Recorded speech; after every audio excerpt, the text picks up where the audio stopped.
जय हिंद, जय भारत, वंदे मातरम। हमारी संस्था विजय राजहंस मानव 3 साल से देश की विभिन्न समस्याओं के ओर इंगित कर रही है, लोगों को हमेशा जागरूकता कर रही है।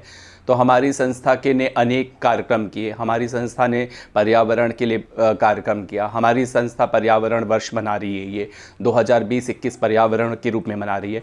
गुजरात के अध्यक्ष आशुतोष शर्मा की देखरेख में एक व्यक्ति एक पौधा को की अलग हमने पूरे गुजरात में जला दी है। ये बहुत ही सराहनीय कार्य है गुजरात अध्यक्ष आशुतोष शर्मा के लिए, वह बधाई के पात्र हैं। हमारी संस्था उनका नमन करती है क्योंकि उन्होंने देश का सोचा।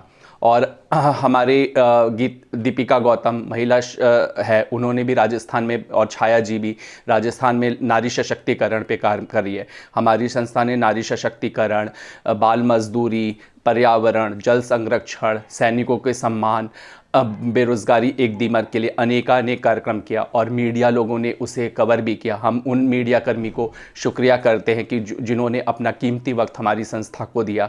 हम उनके लिए तहे दिल से आभारी हैं और उनको नमन करते हैं। और हमारी संस्था का प्रोग्राम 7 मार्च को 2021 7 मार्च को जल संरक्षण पर कार्यक्रम है। आज जल संरक्षण करना बहुत ही नितांत आवश्यकता है। जल का निचला स्तर गिरना बहुत ही चिंतनीय विषय है और यूएनओ की रिपोर्ट में भी कहा गया है कि 2000 तक अगर हम चेते नहीं और हम इसी तरह जल की बर्बादी करते रहे तो हम इस देश पूरे विश्व को एक विश्व युद्ध की ओर धकेल देंगे। वैसे ही भी आज 2020 से एक खतरे की घंटी बज चुकी है। तो हमें चेतना होगा, हमें सोचना होगा, हमें एक चिंतन करना होगा।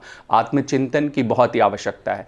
लोग जल संरक्षण नहीं करें। आज राजस्थान के कितने ही गांव हैं, आप देख लीजिए, 18-18 किलोमीटर, 20-20 किलोमीटर लोग पैदल यात्रा कर रहे हैं और साइकिल से लाते हैं। महिलाएं अपने सर पे मतलब सर पे रख के पानी लाती हैं अपने परिवार के लिए।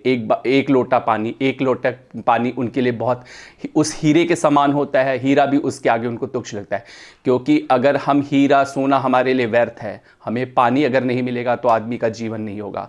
तो पानी जल है तो कल है, ये नारा हमें अपने अंदर करना पड़ेगा। आने वाली पीढ़ियों के लिए जल संरक्षण करना बहुत ही ज़रूरी है। पहले हमें 100 मीटर की खुदाई पे ही जल मिल जाता था, आज हम 600-700 मीटर चल जाते हैं लेकिन जल नहीं मिल रहा है। तो ये एक चिंतनीय विषय है कि नहीं, हमें जल को वेस्ट नहीं करना पड़ेगा जल। और सरकार से भी मुझे अपील है कि सरकार मतलब जल संरक्षण पे तो बहुत बड़ी बड़ी बातें करती है, लेकिन कहीं पाइप फटी रहती है, पानी बहता रहता है, कितने टन पानी बह जाते हैं, लेकिन मतलब लोग जागरूक नहीं है। नगर निगम सोया रहता है। जब उनको बोला जाए तो 3 दिन तक फटी पाइप से पानी बहता रहता है, चौथे दिन वो आएंगे। तो ये इस चीज़ को नगर निगम को सोचना पड़ेगा, तुरंत कार्य। विदेशों में क्या होता है, रातों रात सब कुछ काम हो जाता है, लेकिन हमारे में बहुत ही आलसी हैं हम। अगर आज 7 तारीख है, 7 तारीख को रिपोर्ट निकालेगी तो 11 तारीख का काम होगा। तो ये चीज़ हमारे को एक ऐसा भी कानून बिल पास करना चाहिए सरकार को कि इन जो कर्मचारियों उन पे कड़े करें। बहुत लोग आज लोगों को ऑब्जेक्शन है कि नरेंद्र मोदी एयरपोर्ट बेच दिए, नरेंद्र मोदी कर दिए। तो अरे 2010 में 2014 में आप रिकॉर्ड देखिए ना, मनमोहन सिंह ने कितनी चीज़ें बेची है, कितनी चीज़ बेच दी है। नरेंद्र मोदी पे प्रश्न लगाना लोगों को बहुत आता है। आज अगर बिजली कर्मचारी, इतनी बिजली चोरी हो जा रही है, मैं तो कह रहा हूँ कि प्राइवेटाइजेशन कर दे। लोगों का जो ये घूसखोरी है वो ख़त्म हो जाएगी। लोग खाना जो हो रहा है, अभी प्राइवेटाइजेशन के नाम पे कर्मचारी एक हो गए, उनका कमाई का जरिया ख़त्म हो जाएगा। बिजली चोरी होती है, एक मध्यम वर्ग, एक गरीब बिजली की बिल भर देगा, लेकिन एक अमीर जिसके वहाँ 10-10 सीटें है वो बिजली चोरी करेगा। ये कहाँ का नियम है? तो ये चीज़ें ख़त्म होनी चाहिए। ये प्राइवेटाइजेशन हो जाना चाहिए, हर चीज़ प्राइवेटाइजेशन होना चाहिए। लोगों की धोखाधड़ी ख़त्म हो जाएगी। लोगों को जो बैठ के कमाई खाते हैं, बैठ के सैलरी लेते हैं, वो ख़त्म हो जाएगा। प्राइवेटाइजेशन हो जाएगा तो सही होगा। प्राइवेटाइजेशन होना चाहिए। हमें फैसिलिटी, एयरपोर्ट अगर अंबानी को दे दिया तो आज एयरपोर्ट लगता है, फैसिलिटीज़ है एयरपोर्ट में, शीशे की तरह चमकता रहता है। अगर और रेलवे जो हो प्राइवेटाइजेशन हो रहा है, वो रेलवे कितना अच्छा हो रहा है, रेलवे भी चीज़ हो रहा है, तो प्राइवेटाइजेशन नहीं। तो हमें ये कर्मचारी जो लोग इतना हो रहा है, पानी वेस्ट होता है, ये चीज़ होता है, इनके ना काम करने पे वेस्ट होता है।